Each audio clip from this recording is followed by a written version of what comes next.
గౌరవనీయులు deputy CM గారు పవన్ కళ్యాణ్ గారు మాట్లాడాల్సి అధ్యక్షుల వారికి మనస్ఫూర్తిగా నా హృదయపూర్వక నమస్కారాలు. ఈ అవకాశాన్ని ఇచ్చిన మీకు గౌరవ ముఖ్యమంత్రి శ్రీ నారా చంద్రబాబు నాయుడు గారికి నా హృదయపూర్వక ధన్యవాదాలు తెలుపుకుంటున్నాను. కులాల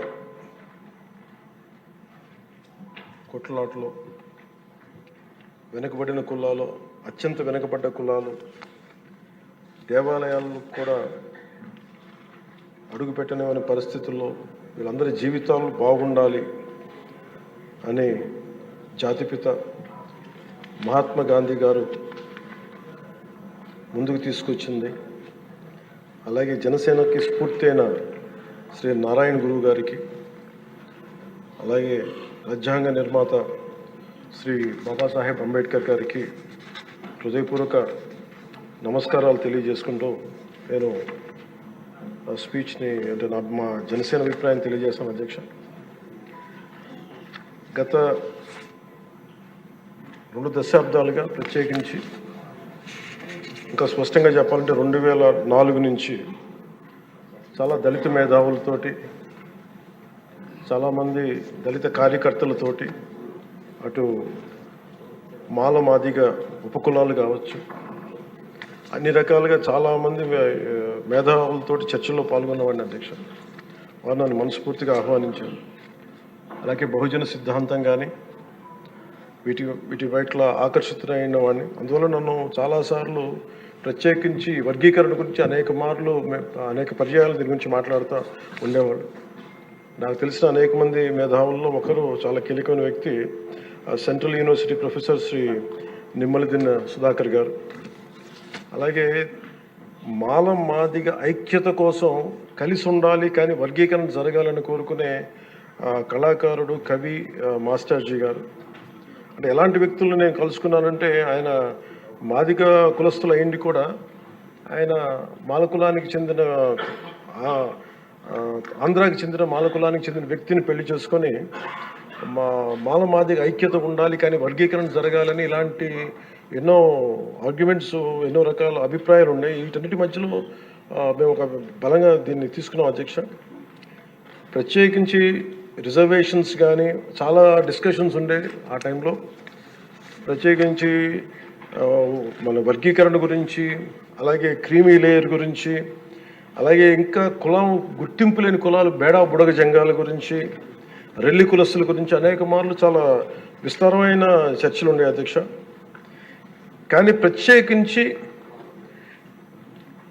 ముఖ్యంగా అంటే ఉదాహరణకి దళితులు ఎలాంటి గొప్ప మేధావులను కలుసుకున్న నిమ్మలదిన్న సుధాకర్ గారు వారు చెప్పింది, ఆయన స్వతహాగా దళిత కులానికి చెందిన మాల కులస్తులు అయింది కూడా అసలు దళితుల కంటే వెనుకబడ్డ యానాదుల కులం గురించి ఆయన రీసెర్చ్ చేసి వారికి నిలబడాలి అని చెప్పి చాలా ముందుకు తీసుకెళ్లే వ్యక్తి. అధ్యక్ష, అలాంటి ఎంతోమంది చాలా ఉన్నతంగా ఆలోచించి నేను దళిత కులస్తులని, దళిత మేధావులతో నేను కలిసి వచ్చిన వాడిని, వారితో నడిచిన వాడిని. ప్రత్యేకించి ఈ రోజున వర్గీకరణకు సంబంధించి దీనికి మనస్ఫూర్తిగా ఈ స్థాయి దాకా వచ్చింది అంటే, ఒకళ్ళు మందకృష్ణ మాదిగ గారు అయితే దాన్ని ముందుకు తీసుకెళ్లిన వ్యక్తి శ్రీ నారా చంద్రబాబు నాయుడు గారు. ప్రత్యేకించి మేము హైదరాబాద్ రోడ్ల మీద మేము తిరుగుతున్నప్పుడు మందకృష్ణ మాదిగ గారు అప్పుడు మాదిగ కులానికి వన్నె తెచ్చిన, ఆత్మగౌరవం అనే నినాదం తెచ్చిన మందకృష్ణ మాదిగ గారికి మనస్ఫూర్తిగా నేను వారికి నా ధన్యవాదాలు తెలుపుతాను. అధ్యక్ష, ఎందుకంటే ఒక చిన్నబుచ్చుకునే తరం నుంచి మిగతా కులాలకి ఏమాత్రం సర్నేమ్స్ అని అన్ని కులాలు పెట్టుకుంటాయి, కానీ మాదిగ కులం పెట్టుకోవాలంటే ఇబ్బంది పడే పరిస్థితుల్లో నేను మాదిగాని చెప్పగలిగే గుండె ధైర్యంతో, ఆత్మగౌరవంతో దాన్ని ముందుకు తీసుకెళ్లిన మందకృష్ణ మాదిగ గారిని అసెంబ్లీ సాక్షిగా మనస్ఫూర్తిగా వారిని అభినందిస్తున్నాను. అధ్యక్ష, అలాంటి ఆత్మగౌరవ పోరాటాన్ని ముందుకు తీసుకెళ్లి దాన్ని ఆంధ్రప్రదేశ్ ఉమ్మడి రాష్ట్రంలో ప్రవేశపెట్టిన ఘనత, దాన్ని ముందుకు తీసుకెళ్లిన ఘనత శ్రీ నారా చంద్రబాబు నాయుడు గారికి, మన గౌరవ ముఖ్యమంత్రి గారు దక్కుతుంది. అధ్యక్ష, ఈ రోజున దేశ స్థాయిలో దీన్ని ముందుకు తీసుకెళ్ళగలుగుతున్నాం అంటే, ప్రధానమంత్రి గారు దృష్టిలో పడింది అంటే దానికి నాంది ఆంధ్రప్రదేశ్ నుంచే పడింది. అధ్యక్ష, మేజర్గా మాకు అప్పుడు నేను ఇలా దళిత మేధావులతో అందరితో మాట్లాడుతున్నప్పుడు ఇది వర్గీకరణ మాల కులస్తులను తగ్గించి మాల కులస్తులకి అన్యాయం జరుగుద్దని చాలా రెండు వర్గాల వారు కూర్చొని మాట్లాడుకునేవాళ్ళు అధ్యక్ష. ఆ టైంలో నాకు వినిపించిన ఆర్గ్యుమెంట్స్ అధ్యక్ష, ఉదాహరణకి ఏపీలో మాల కులస్తులు, మనకి తెలంగాణలో మనకి మాది కులస్తులు ఎక్కువ అధ్యక్ష. అలాగే ఇది ఒక్కొక్క చోట ఒక డామినేట్, ఒక్కొక్క కులం సబ్ క్యాస్ట్ ఎక్కువ బెనిఫిట్ తీసుకుంది రిజర్వేషన్లో, ఇది మిగతా వాళ్ళకు కూడా చెందాలని దానిదే ఈ వాదన. ఇది ఉదాహరణకి రాజస్థాన్లో అయితే మేఘవాల్స్, జాటోస్ ఎక్కువ తీసుకుంటారు రిజర్వేషన్లో. భైరవ కులస్తులు కానీ కోలీస్ కానీ దీన్ని తక్కువ శాతం తీసుకుంటారు. ఇక్కడ వాళ్ళు బెనిఫిట్ అవుతారు అధ్యక్ష రాజస్థాన్లో. అలాగే మనకి ఉదాహరణకి పంజాబ్లో అయితే రవిదస్య, ముఖ్యంగా చెప్పాలంటే అక్కడ మన మాదిగ కులస్తులతో సమానం చమార్ కాస్ట్, వాళ్ళు ఎక్కువ బెనిఫిట్ తీసుకుంటారు అధ్యక్ష. కానీ అక్కడ ఈ రోజున మేజర్ భాగం దీనివల్ల బెనిఫిట్ అయితే అక్కడ వాల్మీకిలు, మజాబీ సిక్కులు, ఇలాగ అనేక విభిన్నంగా ఒక్కొక్క చోట ఉన్న ఈ డామినెన్స్ కావచ్చు, లేదంటే ఎక్కువ శాతం తీసుకోవడం కావచ్చు, ఇట్స్ అ బ్యాలెన్సింగ్ యాక్ట్ అధ్యక్ష. ఇది వీటన్నిటిని గుర్తించి మనస్ఫూర్తిగా ఈ రోజున నారా చంద్రబాబు నాయుడు గారి ఆధ్వర్యంలో ఈ రోజున ఈ ఎన్డీఏ కూటమి ప్రభుత్వం ఈ మా రిజర్వేషన్ వర్గీకరణ బిల్లుని మనస్ఫూర్తిగా జనసేన తరపు నుంచి మనస్ఫూర్తిగా మేమందరం సమర్థిస్తున్నాం అధ్యక్ష.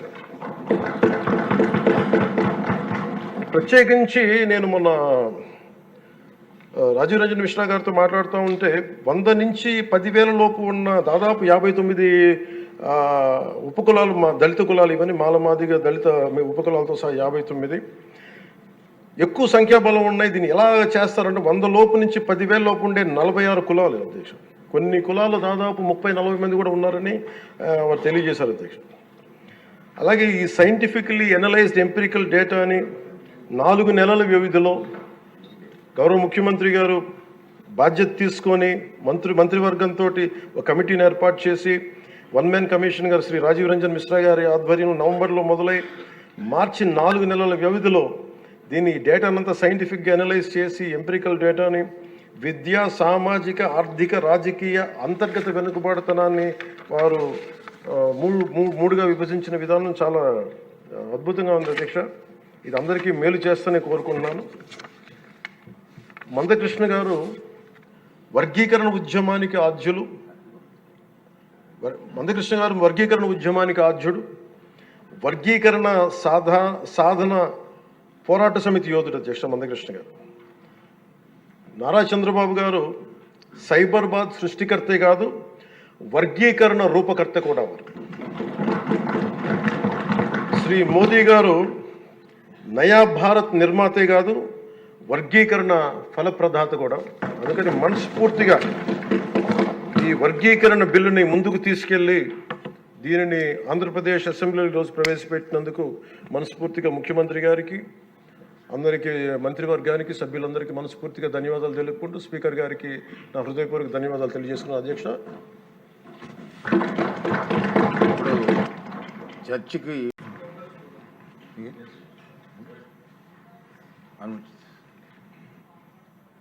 ఒక చిన్న ఒక ఇంక్లూడ్ చేయగలిగితే గౌరవ ముఖ్యమంత్రి గారికి మీ ద్వారా తెలియజేస్తాను అధ్యక్ష. దాదాపు రెల్లి కులస్తులు చాలా అత్యధికంగా ఉన్నారు అధ్యక్ష. ముఖ్యంగా వీటిలో 135,000 పైచీలుకున్నారు యాజ్ ఆన్ సెన్సస్ ప్రకారం. వారికి ప్రత్యేకించి కొన్ని జిల్లాల్లోనే కాన్సన్ట్రేట్ అయి ఉన్నారు వాళ్ళు. వారికి ప్రత్యేకించి ఒక జిల్లాని యూనిట్గా తీసుకున్న, ఇంకోలా తీసుకున్న వారికి కూడా తగు న్యాయం చేయవలసిందిగా కోరుకుంటున్నాను. అలాగే బేడా బుడగ జంగాలకి ఏ కులమో వారికి తెలియట్లేదు, వారికి కూడా మీ ద్వారా గౌరవ ముఖ్యమంత్రి గారి దృష్టికి తీసుకొస్తున్నాను. వారి దేనికి సంబంధించిన ఏ కేటగిరీలో పడతారో దాన్ని కూడా ఈ సభాముఖంగా అందరికీ తెలియజేస్తాను. బేడా బుడగ జంగాలు కూడా గుర్తించమని కోరుకున్నాను. అలాగే రెల్లి కులస్తులకు కూడా తగు న్యాయం జరిగేలాగా, దీన్ని వర్గీకరణ బిల్లులో వాళ్ళకి న్యాయం జరిగేలాగా అది ఎలా చేస్తారు ఏంటనేది అందరూ కమిషన్ సభ్యులు ఉన్నారు, మంత్రివర్గ సహచరులు ఉన్నారు, అందరూ కూడా దీని మీద ఒక బలమైన ఆలోచించి ముందుకు తీసుకుని కోరుకున్నాను. మినిస్టర్ గారు